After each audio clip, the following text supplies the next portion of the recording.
Hello class, and welcome to Notes 3.3, Multiplying and Dividing Decimals. Our rules today, be careful of our standards, NS 1.1, make sure you write that down.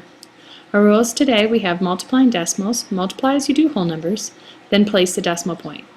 The number of decimal places in the product is the total number of decimal places in the factors.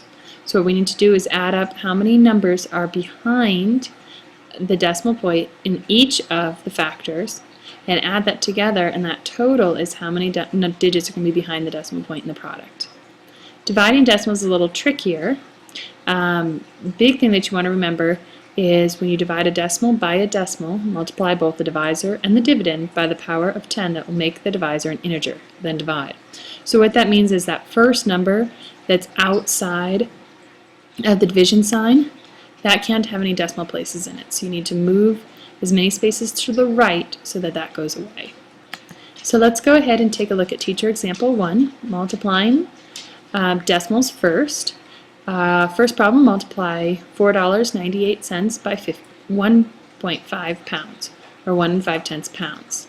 So again, we don't need to line up the decimal points this time. We're simply going to multiply just like we always do.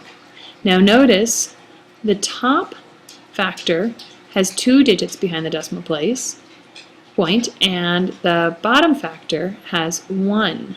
So our total is going to be 2 plus 1, which is going to give us 3. So when we count over, notice we have 7 and 470 is our final answer, and it has 3 digits behind the decimal point. Of course, we don't need that final 0, so we can drop it off, and we end up with $7.47. Okay, taking a look at another problem. This time we're involving negatives. Again, we have our numbers in here together. Right away I can think about the sign for my answer. And I know that since my socks match, my answer is going to be positive. So really, right now I can just forget about the negatives altogether and end up with an answer of 6 and 36/100ths. Okay. Go ahead and go on to 4 student practice problems. Try these out. Remember, you've done these for a long time, so this should be pretty easy. What you want to watch out for again is those negatives. Okay, welcome back. Let's take a look at our answers. Right away here, I can see I've got a negative and a positive, so now my answer must be negative. Problem 2, again a negative and a positive, so I know my answer must be negative. Problem 3, 2 positives. So my negatives are not even going to be a factor in this problem. And problem 4, 2 negatives, so they do cancel out and become positive. So go ahead, check your answers, make sure you did those problems right. If you need to go back and check your work with the teacher example, you may do so. Okay, now let's take a look at division. First problem here, 27 and 48 thousandths divided by 2 and 8/10. So I'm going to go ahead and need to set up, change that divisor, which of course is the second number here, but when you rewrite it, it's going to be first.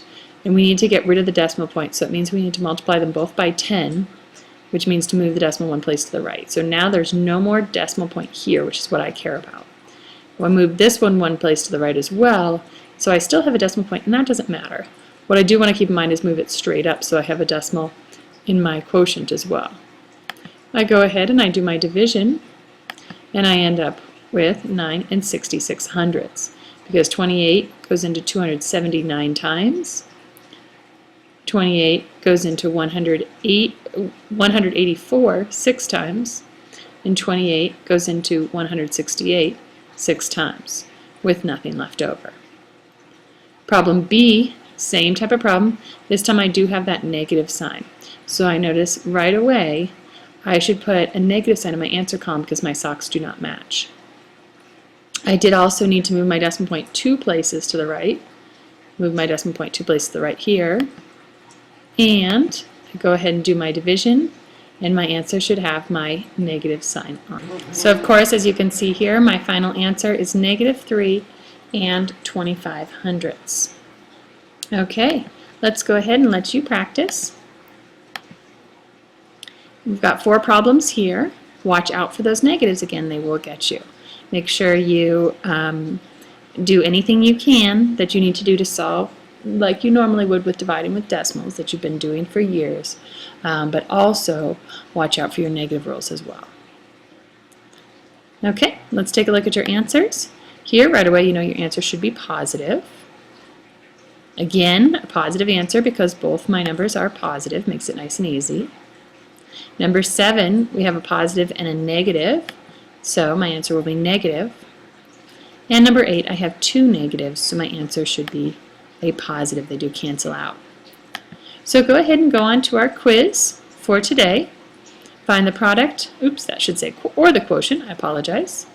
And first problem, watch out for your negatives. Second problem is a division problem, be very careful there. Third problem, again, watching out for those negatives. Okay, have a great day.